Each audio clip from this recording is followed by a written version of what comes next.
Hello and welcome to this Come to Jesus Daily Devotional as we continue in this wonderful book of Ephesians. And today's devotion is entitled Put Off the Old Way of Thinking by the Power of the Holy Spirit.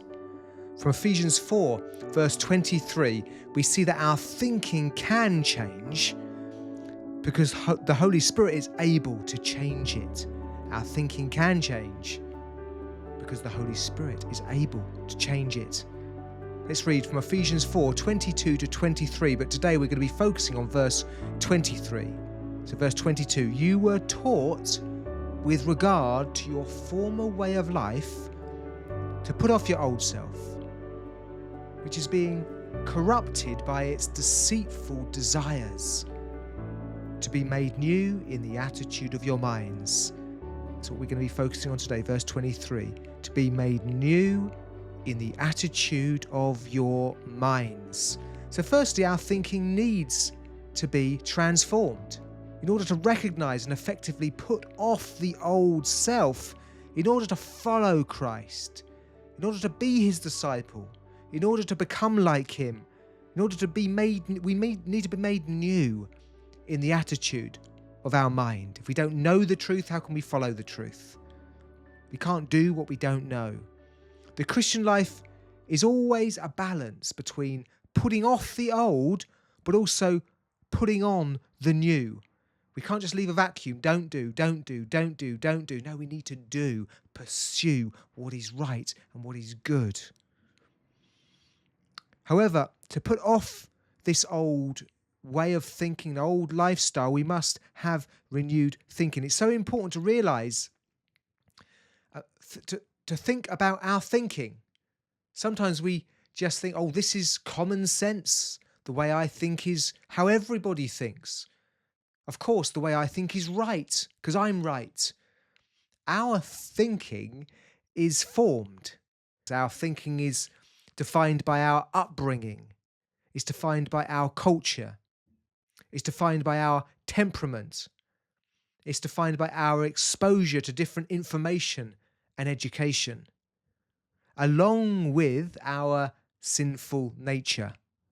These things combined together to shape our way of thinking, our beliefs, our values, our character.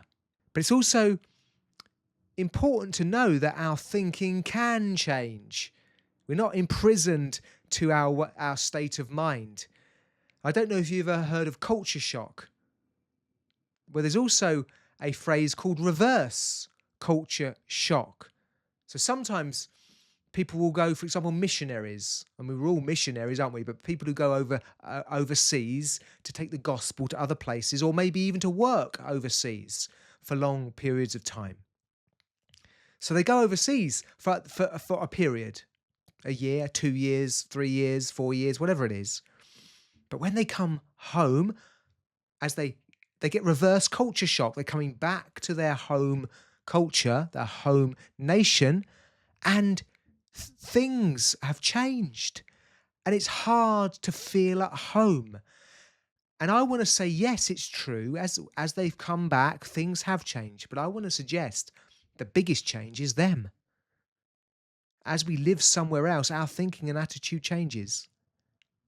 So as we come back, this reverse culture shock, we suddenly are hit by this culture that no longer feels as comfortable as it once did because we've changed.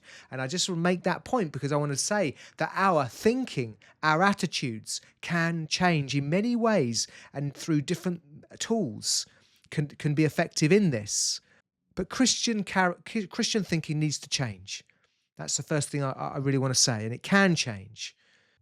But secondly, it's the Holy Spirit who transforms and can transform our thinking. The renewal of the mind is not something we can just achieve through willpower. In fact, I want to say to you, even if we do get up early to read the Bible, it's actually the Holy Spirit who, when we come to read his Bible, who actually transforms us. We just put ourselves in a place to receive of his grace. It's a bit like when you get in the shower. It's the water that makes you wet. You just have to put yourself in the shower. It's likewise with God. We put ourselves in the places where God meets us to transform us, which is in prayer, his word, his fellowship, and so on. So the Holy Spirit transforms our way of thinking. It's so significant, isn't it, that Paul focuses on the renewal of the mind, and he uses this phrase here. He says to be made new in the attitude of your mind. But the Greek behind that says to be made new in the pneumatikos, to be made new in the spirit of your mind. And that word spirit can be the human spirit. So it could be to be made new in your inner thinking, the spirit of your thinking, your way of thinking. Or it can be, which I think it's probably leaning this way, to be made new in your thinking by the Spirit, by the pneumatikos. I would suggest it's the Holy Spirit who transforms the attitude of our mind. Not only in salvation. I was reading this morning, it was yesterday, 1 Corinthians, where it talks about the cross is foolishness to those who are perishing, but to us who are being saved, it's the wisdom of God. And it's the Holy Spirit. And he says to the Corinthians, no one can say Jesus is Lord except by the Spirit. Well, how does that happen? The Spirit transforms our attitude. That's in salvation, but also throughout our Christian lives. He changes our minds. In conjunction with his word, the Holy Spirit changes our thinking. So it's so good to know, isn't it? The Holy Spirit can. He breathed creation into being. God sustains the whole world. The Spirit, Father, Son, and Holy Spirit are, holding the whole of creation in being. So he can certainly change our little minds, can't he? He can certainly change us. Let's be full of faith. Let's not give up. He can change our thinking. The Holy Spirit, the pneumatikos of God, changes our way of thinking. As the Spirit works within us, our values change, our priorities shift, our desires are gradually shaped to reflect the character of Christ. I would never have dreamt I would ever end up in Christian ministry, for example. I remember when I was a child, I wanted to be a stuntman. At one point, I wanted to join the army. I had so many different thoughts in my mind as to what I wanted to do. When I became a Christian, I wanted to serve Jesus. My thinking was changed. He changes our thinking. So in response, do we believe that the Holy Spirit wants to and is able to renew our minds and hearts? Paul reminds us in Colossians 3, verses 1 and 2, since then you have been raised with Christ, set your hearts on things above, where Christ is seated at the right hand of God. Set your minds on things above, not on earthly things. Let's set our minds on what is good. Let's daily invite the Spirit to renew our thinking, reshape our desires, form Christ's character in us so that our lives increasingly reflect the nature of Jesus. God bless you.